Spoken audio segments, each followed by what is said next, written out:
আমাদের গোটা পৃথিবীতে সেলিব্রেটেড হয় world sleep day. Just on obstructive sleep apnea and related sleep disorders. আমাদের ওয়ার্ল্ড স্লিপ সোসাইটি আছে, তার পেট্রোনেজে আমাদের রেসপেক্টিভ আমাদের দেশের সোসাইটিগুলো আমরা এটা সেলিব্রেট করি। যা সাধারণ মানুষের মধ্যে স্লিপ এবং এর বেনিফিটস। এবারে আমাদের ওয়ার্ল্ড স্লিপের থিম ছিল গিভ স্লিপ হেলথ আ প্রায়োরিটি। প্রতি বছর এই থিমটা চেঞ্জ হয়। এবারে আমাদের থিম ছিল গিভ স্লিপ হেলথ আ প্রায়োরিটি। মানে এটার মানে হলো বুঝতেই পারছেন যে আমাদের যে হেলথ ট্রিনিটি আমরা বলি, ট্রায়াড অফ হেলথ, তাতে সবথেকে নেগলেক্টেড কিন্তু স্লিপটাই। আমাদের যে তিনটে জিনিস নিয়ে আমরা বলি যে একটা মানুষের প্রপার স্বাস্থ্য, health is a perfect set of physical, mental, social and spiritual wellbeing. তাতে diet, physical activity, exercise, and last but not the least is sleep. তাতে ডায়েটে সবাই আমরা কনসিয়াস, আমরা এক্সারসাইজও আজকাল কনসিয়াস, 4 থেকে 50টা জিম। কিন্তু স্লিপ যেহেতু এটা বিনা পয়সায় পাওয়া যায়, লোকে এটার দিকে মন দেয় না। যে জিনিস ইজিলি অ্যাভেলেবল সেদিকে আমরা মন দিই না। সো স্লিপের ইমপ্লিকেশন হিউজ। আমাদের প্রায় 78 ধরনের স্লিপ ডিসঅর্ডার আছে।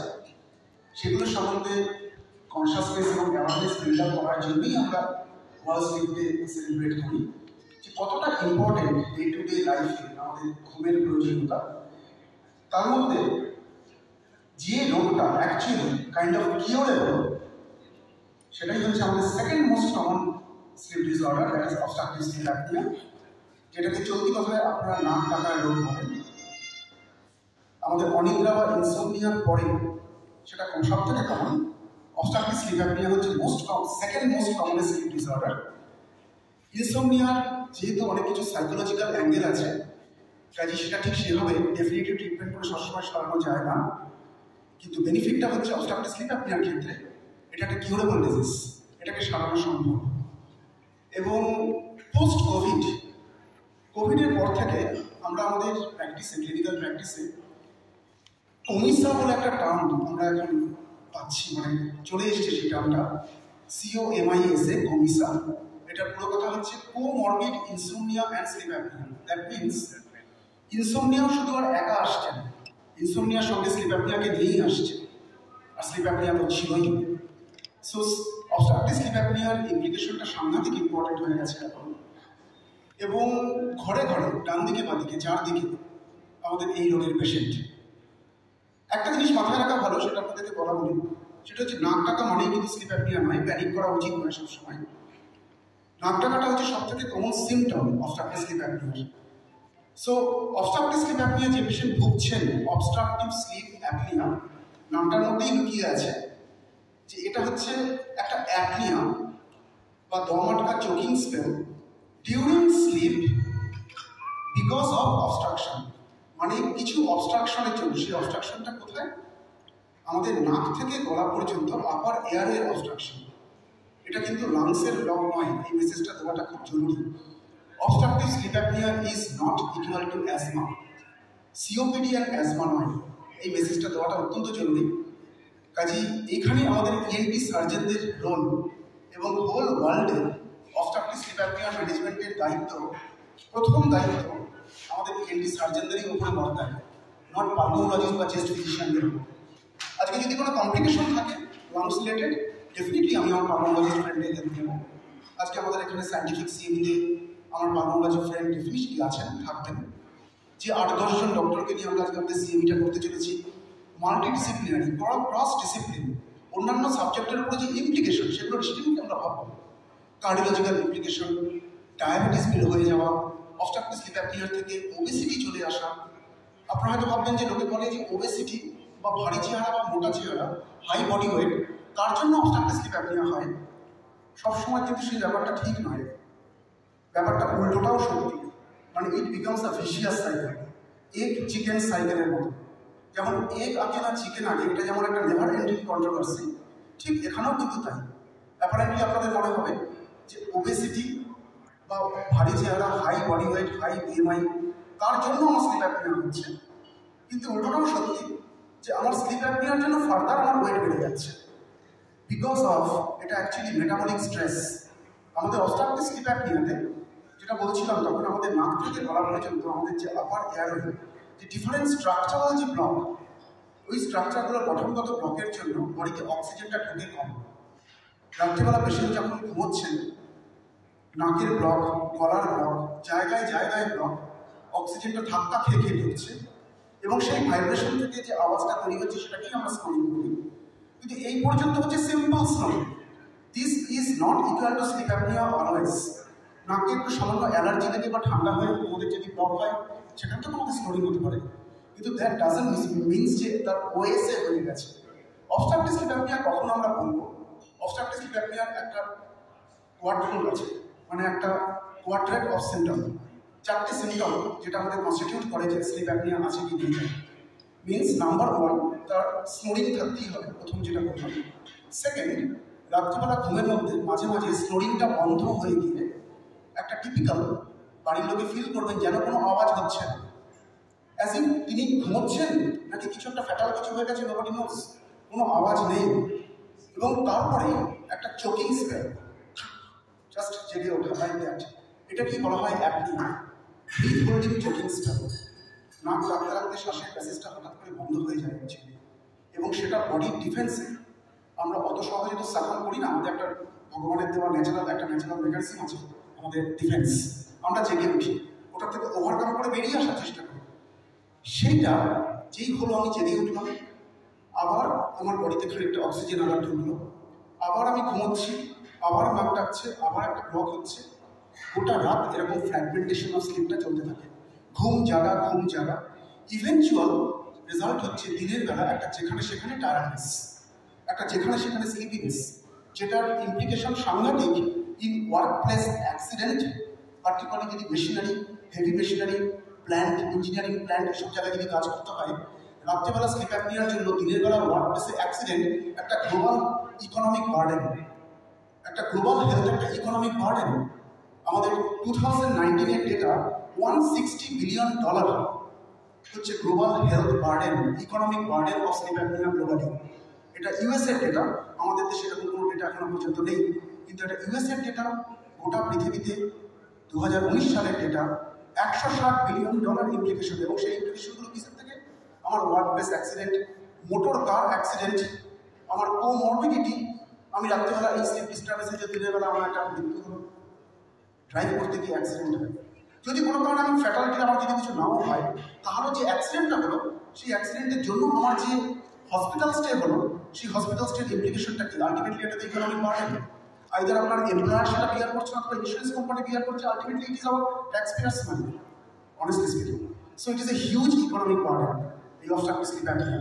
এবং গোটা রাত এই অক্সিজেন ডেফিসিয়েন্সির জন্য ঘুম জাগা, দিনের বেলা আমাদের টায়ার্ডনেস, সঙ্গে আমাদের অন্যান্য কার্ডিওভাস্কুলার এবং নিউরোভাস্কুলার কোমরবিডিটি চলে আসে। Because of this chronic oxygen deficiency, typically পেশেন্টের যেটা লং টার্মে হয়, আস্তে আস্তে এই অক্সিজেন ডেফিসিয়েন্সির জন্যই তার মেটাবলিজমটা পুরো হতে থাকে। আপনি যা খাচ্ছেন সেটা মেটাবলিজম হচ্ছে না, কারণ আমাদের কমন কনসেপ্ট যে কোনো জিনিস বার্ন আউট হতে গেলে পরে আমাদের অক্সিজেন লাগে, আমাদের ছোটোবেলাকার ফিজিক্স কেমিস্ট্রি কনসেপ্ট। সো যদি কোনো কারণে বডিতে অক্সিজেন কম থাকে তাহলে ন্যাচারালি আমার মেটেরিয়াল বার্ন হবে না, সেটা ফ্যাটে কনভার্ট করে যাবে। So this sleep apnoea is inviting obesity further. এবার এই ওবেসিটির জন্য ফার্দার আমার আবার sleep apnoea, because block obstruction becomes a load, patient অসহায় হয়ে যাবে।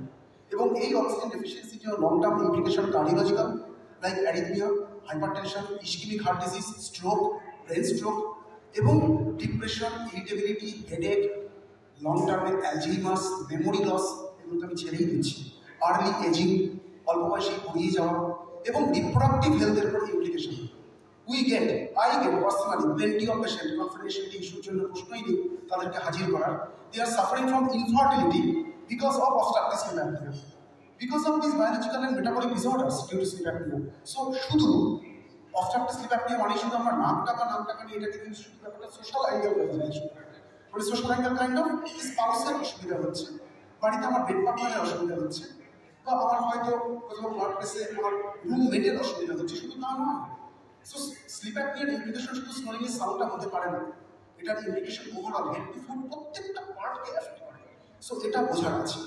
নাও সব থেকে আসার কথা এটাই, যেহেতু এটা একটা মেকানিক্যাল অবস্ট্রাকটিভ ব্লক, একটা অবস্ট্রাকটিভ ডিজিজ, নাক থেকে গলা পর্যন্ত আমাদের ব্লকের জন্য ডিজিজটা হয়।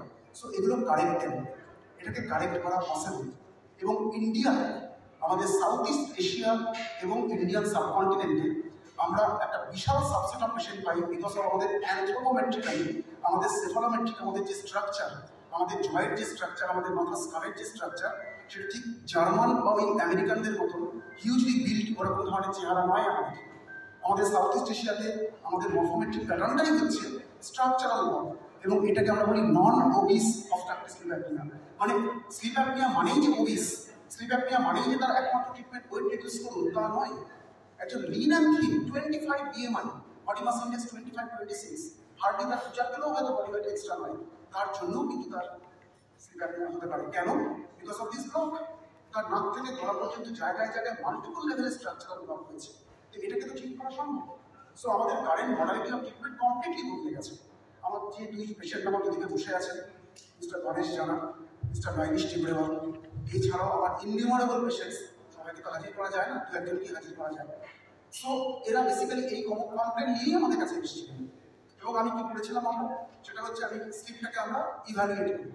আমাদের প্রোটোকলটা হচ্ছে কারেন্ট মডালিটি, আগে ফার্স্টে স্লিপটাকে ইভ্যালুয়েট করি, ফিজিক্যাল ইভ্যালুয়েশন। ওনাদেরকে আমরা চেম্বারে দেখেছি, সব পেশেন্টকে আমরা তাই দেখি। নাকটাকে অ্যাসেস করি যে কোনো কারণে নাকের হাড় ব্যাকা আছে কিনা, নাকে কোনো পলিপ আছে কিনা, কোনো স্ট্রাকচারাল কোনো ইস্যু আছে কিনা। নেক্সট আমরা গলা দেখি, নাকের পেছনে কোনো পলিপ আছে কিনা, নাক গলার সংযোগস্থলে কোনো বড় স্ট্রাকচার আছে কিনা, টনসিলটা কোনো কারণে বড় কিনা, আলজি টাকরা তালুক প্যালেটটা আমাদের ঠিক বালকি কিনা। সব থেকে বড় কথা, যে জিনিসটা আমরা দেখি না, যেটা আমরা সমস্ত ফোরামে, মেজর ইন্টারন্যাশনাল ফোরামে প্রচণ্ডভাবে উঠে আসছে, সেটা হচ্ছে টাং টাইম আছে কিনা। টাং টাইম আমাদের ছোটবেলা থেকে এই জিনিসটা থাকে, জন্মগত একটা ডিফেক্ট, জিভটা সামনে এগোয় না। দেখবেন অনেক বাচ্চাদের থাকে জিভের তলায়, জিভটা ফ্লোর অফ দ্য মাউথে এমনভাবে একটা টিস্যু দিয়ে আটকা, তার জিভটা সামনের দিকে এগোচ্ছে না, এবং তারা কীভাবে বাড়িগুলোতে বাবা বুঝতেও পারেন না, টিয়ার মুখ তুলে জিভ তুলে দেয়। এবং এটার ইমপ্লিকেশন আসে তাদের টিপিক্যাল রতে র বলা, টথ এই তাদের উপকরণগুলো উচ্চারণ তারা করতে পারে না, প্রোনাউন্সিয়েশনের ডিফেক্ট। স্কুল থেকে কমপ্লেন আসে, এক্সামিনেশন করে দেখা যায় তার জিভটা ফ্রিলি মোবাইল নয়। আমাদের যে ডিফারেন্ট যে আমাদের কনসোনেন্ট উচ্চারণ করতে গেলে পরে যে দাঁতে আমাদের জিভটা ঠেকাতে হবে, কাকটা তালুতে ঠেকাতে হবে, সেটা তারা পারছে না, প্রোনাউন্সিয়েশন প্রবলেম চলে আসছে। টাং টাইম, তো টাং টাইম হলে পরে কী হবে, জিভের ফরওয়ার্ড মুভমেন্টটা রেস্ট্রিক্টেড হয়ে গেল, বিকজ জিভটাকে তলায় আটকা, যেন গলায় বাঁধনের মতো টাই করা হতো, এটাকে বলা হয় tongue tie. Technical term ankyloglossia. Ankyloglossia মানে যেন অ্যাঙ্কাইলোসিস হয়ে আছে, ফিক্সিটি হয়ে আছে জিভটা। রেজাল্টিং কি হয়, এই বাচ্চাগুলো বা পরে টিনেজে গিয়ে এরা যখন ঘুমোচ্ছে, জিভটা যেহেতু সামনে এগোতে পারছে না, জিভটা টেন্ডেন্সি থাকে পেছন দিকে ফল ব্যাক করার। যেই ফল ব্যাক করলো, আমার শ্বাসের প্যাসেজটা প্রপার টেন্ডেন্সি বাড়বে। সো আমাদের examination, physical examination of suspect sleep apnoea পেশেন্টে কিন্তু স্টার্ট হচ্ছে একদম পুরো সামনে থেকে। নাক দিয়ে এক্সামিনেশন স্টার্ট হচ্ছে, জিভ থেকে স্টার্ট হচ্ছে। জিভে টাংটাইটা কেউ আমরা দেখি না, দেখা উচিত। টাংটাই আছে কিনা দেখা উচিত, বিকজ সিম্পল একটা ছোট্ট সার্জারি করে এটাকে ঠিক করা পসিবল। আর এই পেডিয়াট্রিশিয়ানদের আমরা সেন্সিটাইজ করি, টিউন করি, তারা দেখেন জন্ম থেকে পেশেন্টকে দেখে দিচ্ছেন, তাই তাদেরকে টিউন করার টাইম আসছে। এবার পেছনে গলায় দিয়ে কাঁকড়া তালু আলজি টনসিল কোনো ধরনের বড় কিনা সেটা দেখার সঙ্গে আমাদের তলায় আরও কোথাও আমাদের ব্লক আছে কিনা সেটা আমরা চেম্বারে দেখে ফেলি, এন্ডোস্কোপি করে। এই হলো আমাদের প্রথম দিনের ইভ্যালুয়েশন। এরপরে কি করি আমরা, যাদেরকেও তাই করেছি, আমরা স্লিপ স্টাডি বলে একটা আমাদের পরীক্ষা আছে, আপনারা অনেকে জানেন, পলিসোমনোগ্রাফি বলে এটাকে, night time slip study. Overnight রাত্রিবেলা ঘুমটাকে অ্যাসেস করা। এটা যেমন ল্যাবে এসে আগে হতো, কিন্তু এভেন পোস্ট কোভিড আমাদের একটা সত্যি কথা বলতে গেলে পরে হচ্ছে সেই মানে পিসিআর পিসি আমাদের যে চলে এসছে না, এডিআর পিসিই, মানে খ্রিস্টিয়ান এরার আগে না পরে, ঠিক তেমনি আমরা বোধ হয় হচ্ছে বিফোর কোভিড না আফটার কোভিড, এটা বোধ হয় নিউ নর্মাল। নতুন যে আমাদের একটা মানে 2020 পর থেকে আমাদের লাইফটা বদলে গেছে, আমাদের ফিলোসফি বদলে গেছে, আমাদের সব কিছু বদলে গেছে। এখন হয়তো আমরা নিউ নর্মাল কথা বলতে পারছি, সেটাই আমাদের নর্মাল, কিন্তু সামথিং আমাদের এখনো হন্ট করে। এবং এই বাড়ির থেকে একটা কোথাও গিয়ে দূরে ল্যাবে গিয়ে আমি ঘুমোবো, এই কনসেপ্টটা কিন্তু এখন প্র্যাকটিক্যালি আউটডেটেড হয়ে গেছে। কে জানবো কিন্তু পার্টিকুলার যদি ফিমেল পেশেন্ট হন, কেউ চাইবেন না যে রাত্রেবেলা একটা পুরো ল্যাবে ডিস্ট্যান্ট ল্যাবে গিয়ে তিনি ওভাবে ঘুমোবো। যদি মেল পার্সন হন, তাহলেও সত্যি কথা বলতে গেলে তার একটা কোনো ল্যাবে এসে আননোন অ্যাটমসফিয়ারে এই একাধিক মাথা থেকে পা পর্যন্ত 21টা তার ফিট করার পর আমার মনে হয় আমাকে ফিট করলে পরে আমার কখনো কোনো আসছে সত্যি কথা। তো কাজেই আমাদের মানে যে মিনিয়েচার যে স্টেপসটা ওটা পৃথিবী সেদিকে এগোচ্ছে। এবং এটাও আজকে আমাদের সিএমিতে আমি হাইলাইট করবো। আমাদের একটা সাংঘাতিক, এটা আপনাদের মিডিয়া মানে মানুষের কাছে পৌঁছতে পারি আমরা তো আপনার সাথে বলবো ইউ মিডিয়া গাইজ আর অ্যাবসলিউটলি আমাদের একটা সাংঘাতিক সহায়, because you are the missing link. আমরা আমাদের মতো সেমিনার কনফারেন্সে ডক্টরদের ফোরামে প্রচুর কথাবার্তা বলি, লোকে বাড়িতে বসে আর্টিফিশিয়াল করতে জানতে পারে না। এবং মানুষ যদি জানতে না পারেন, শুধু কনসালটেন্টদের নিয়ে এরকম ফোরাম ম্যানেজ করে তো লাভ নেই। প্রাইমারি কেয়ার ফিজিশিয়ান গ্রাসরুট লেভেলে পৌঁছানোটা খুব দরকার। এবং সেখানে হচ্ছে না আপনারা লোকে টিভি দেখে, খবরে খবর করে, মিডিয়া ফলো করে, প্রতিটাতে সাংঘাতিক আমাদের সোশ্যাল নেটওয়ার্কিং মিডিয়া সাংঘাতিক ইম্পর্টেন্ট। কাজে সেখানে আপনাদের এই জিনিসটা দরকার আছে যে আমাদের ডিমান্ড সাপ্লাই মিসম্যাচ হচ্ছে, এটা ভাবার আছে। আমাদের অ্যাটিটিউডটাকে চেঞ্জ করার দরকার আছে। আমাদের যে হিউজ যে বার্ডেন আমাদের ডিজিজের, আমাদের ইন্ডিয়ান ডেটা আমি কোট করবো, আমাদের ইন্টারন্যাশনাল ডেটাও আছে।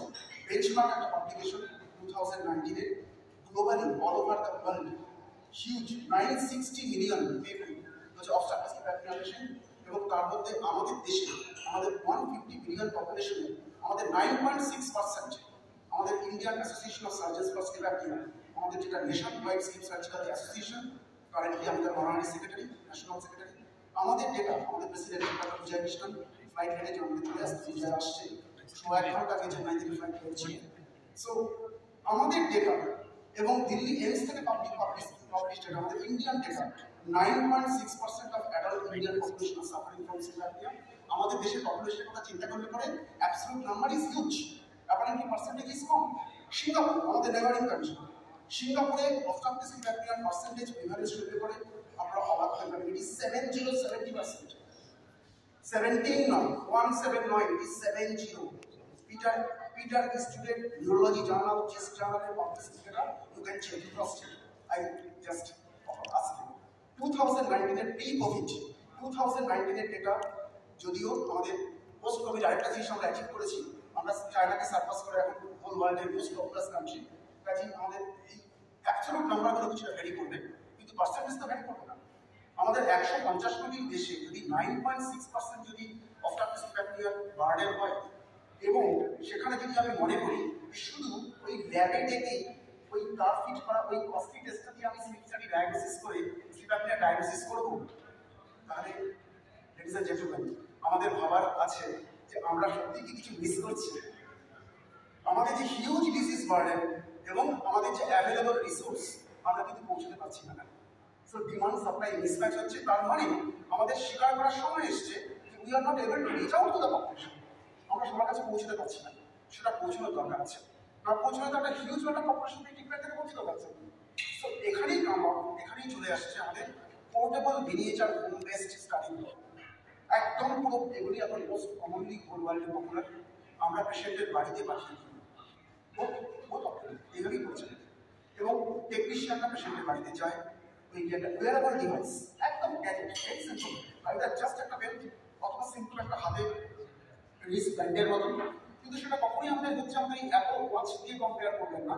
অ্যাপল ওয়াচটা ভ্যারি রেটেড হয়, সেটা দিয়ে কিছু আপনি ট্র্যাক করতে পারেন, আপনার পালস রেট কিরকম ফ্লাকচুয়েট করছে, স্যাচুরেশন কিরকম যাচ্ছে, ঘুমিয়েছেন কি ঘুমোননি।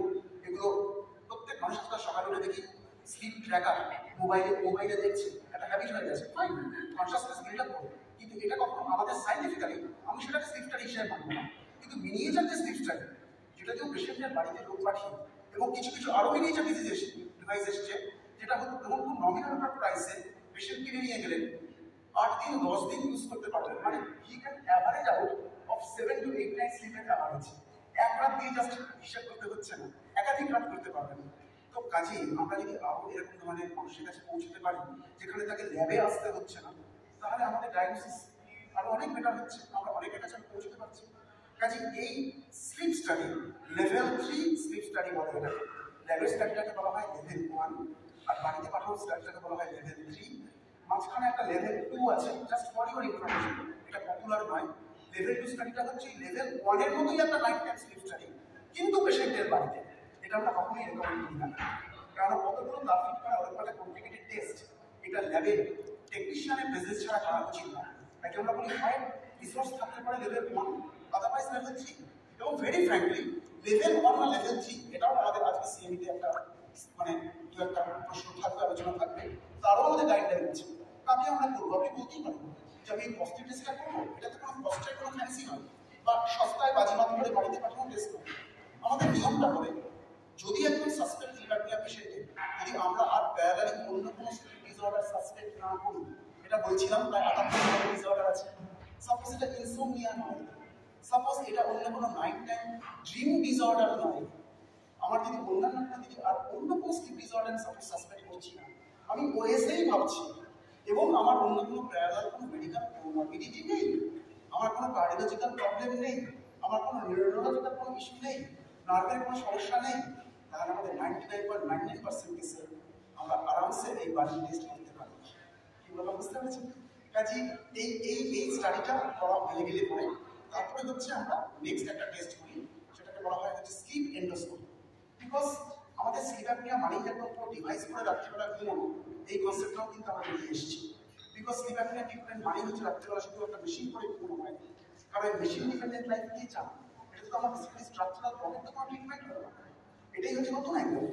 আমরা অ্যাপারেন্টলি আপনি যদি গুগল করেন আপনারা দেখবেন অফটার স্লিপ অ্যাপনিয়া ট্রিটমেন্ট বলতে পারি সিপ্যাপ মেশিনের ছবি দেখায়। সো সিপ্যাপ মেশিনের তো একমাত্র অপশন হতে পারে মেশিন ডিপেন্ডেন্ট লাইফ। চশমা পরে দেখার মতো, আপনি চশমা পরে আছেন, আপনার মেশিনটা 6/6, যেই আপনি চশমা করবেন আপনার -4। সো সিপ্যাপ পরে আমাকে ধরতে হবে, যেখানে আমি যাওয়ার সঙ্গে আমাকে সিপ্যাপ ক্যারি করতে হবে সেটা তো আমাদের কোনো আইডিয়া হতে পারে না। কাজে যে পেশেন্টরা সিপ্যাপ চাইছেন না, বা যেখানে আমরা চেম্বারেই দেখছি বা এন্ডোস্কোপি করে দেখছি যে তার একটা ফিক্সড স্ট্রাকচারাল ব্লক আছে, সেখানে আমরা সার্জারি আজকাল এখনকার কারেন্ট গাইডলাইনে ফার্স্ট লাইন ট্রিটমেন্ট করা হয় যে তার যখন ব্লক আছে, লোকটার নামই যখন স্লিপ অ্যাপনিয়া তখন অবস্ট্রাকশন ঠিক করা হবে, অ্যাজ সিম্পল অ্যাজ দ্যাট। এবং সেই অবস্ট্রাকশনগুলোকে ডায়াগনোসিস করা একটা মডার্ন ইনভেস্টিগেশন আছে, আমরা মণিপালে করি ওটা, সেটা হচ্ছে ড্রাগ ইনডিউসড স্লিপ এন্ডোস্কোপি, এটাকে বলা হয় ডাইস। ড্রাগ ইনডিউসড স্লিপ এন্ডোস্কোপিতে পেশেন্টকে আমরা ঘন্টা 2-এর জন্য ভর্তি করি, আমরা ওটিতে নিয়ে যাই, কোনো অপারেশন হয় না, আমাদের অ্যানেস্থেশিয়া ডক্টর থাকেন, আমরা কম্পিউটার মেশিন গাইডেড একদম পেশেন্টকে ঘুম পাড়াই ওটির মধ্যে, হালকা ঘুমের ওষুধ দিই। ঠিক কতটা ওষুধ দেওয়া হবে সেটার জন্য স্পেশাল মনিটর আছে, 20 মনিটর বলে একটা মনিটর আছে, সেই মনিটর গাইড করে যে সত্যি ওষুধের ডোজটা রাত্রেবেলা ঘুমের মতন হচ্ছে কিনা। ওষুধের ডোজ বেশি করলে পরে পেশেন্ট অজ্ঞান হয়ে যাবে, সেটা আমাদের টার্গেট নয়। আবার ওষুধের ডোজ কম থাকলে পরে করতে গেলে পরে পেশেন্ট যে করবেন সেটাও আমাদের টার্গেট নয়। ঠিক প্রপার মাত্রায় ওষুধ দেওয়া হলো, পেশেন্ট ওটির মধ্যে ঘর করে নামটা কি বলেন, সেই সময় আমাদের fibre optic flexible scope endoscope যদি আমরা দেখি এক্স্যাক্টলি কোথায় কোথায় ব্লক, কোন কোন স্ট্রাকচারে ব্লকের জন্য আমার স্লিপ অ্যাপনিয়াটা হচ্ছে। 15-20 মিনিটের মধ্যে কাজ শেষ, পেশেন্ট উইদিন 1 আওয়ার হাতে ভিডিও নিয়ে বাড়ি চলে যাচ্ছে with a crystal clear discussion on idea, yes আমার এই স্ট্রাকচারগুলি হচ্ছে আমার ব্লক, যার জন্য আমার স্লিপ অ্যাপনিয়া হচ্ছে। বিকজ এই যে আমরা এখানে সবাই এখন বসে আছি, আমরা 50 জন মানুষ বসে আছি, সাপোজ অনেকেই আমরা স্লো করি রাত্রিবেলা সাপোজ, কিন্তু এই মুহূর্তে আমি যদি আপনাদের নাকের মধ্যে বা গলার মধ্যে একটা এন্ডোস্কোপ দেখাই, কোনো ব্লক দেখতে পাবো কি? পাবো না।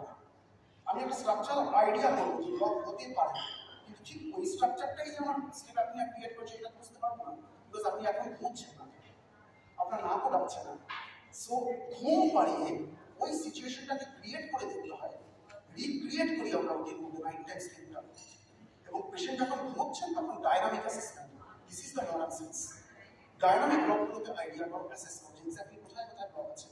গো হোম, পেশেন্ট চলে গেলেন, নেক্সট ডে প্ল্যান মাফিক সেই স্ট্রাকচারগুলো মিনিমালি ইনভেসিভ রিকনস্ট্রাকটিভ সার্জারি, একদম টার্গেট ওরিয়েন্টেড টেলারমেড সার্জারি চলে এসেছে।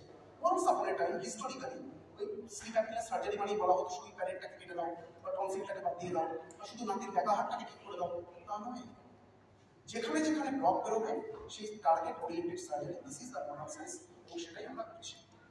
সেই নিয়ে আজকে ফোরাম, যে এই স্ট্রাকচারগুলোকে ঠিক করে যদি আমরা আপার এয়ারওয়েতে যদি একটা ভালো এয়ারওয়ে দিতে পারি, তাই ন্যাচারালি স্লিপ অ্যাপনিয়া থেকে ফ্রি হয়, স্লিপ অ্যাপনিয়া ফ্রি লাইফ, এবং কাইন্ড অফ আমার পেশেন্ট কাইন্ড অফ কিওর, তারা তাদের এখন এক্সপিরিয়েন্স কি তাদের কি ছিল, আপনাদের সঙ্গে কথাবার্তা বলতে পারেন। Thank you. Any question?